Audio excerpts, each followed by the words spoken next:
आगामी विधानसभा निवडणुकीच्या पार्श्वभूमीवरती फलटण कोरेगाव मतदारसंघामध्ये बौद्ध समाजाला उमेदवारी मिळावी यासाठी 25 ऑगस्टला महामेळावा होणार आहे। फलटण कोरेगाव हा मतदारसंघ अनुसूचित जातीसाठी राखीव आहे, परंतु या मतदारसंघात बौद्ध समाजाची लोकसंख्या अधिक असतानाही प्रमुख पक्षांनी बौद्ध समाजाला उमेदवारी दिली नव्हती। परंतु बौद्ध समाजाने प्रत्येक गावात जाऊन आपली भूमिका स्पष्ट केल्यामुळे बौद्ध समाजामधून या मागणीला वाढता पाठिंबा मिळत असल्याची माहिती पत्रकार परिषदेमध्ये देण्यात आली।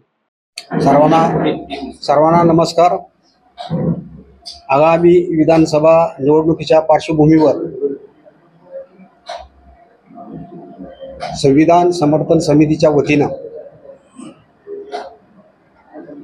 दिनांक 25 रोजी दुपारी 1 वाजता बौद्ध समाजाच्या महामेळाव्याचे आयोजन आंबेडकर चौकामध्ये करण्यात आलेलं आहे। महामेळावा आयोजित करण्यापाठीमागची जी पार्श्वभूमी आहे, फलटण कोरेगाव विधानसभा मतदारसंघ जो आहे तो 2009 पासून राखीव आहे अनुसूचित जातीसाठी। मात्र 2009, 2014, 2019 तिन्ही टर्मला बौद्ध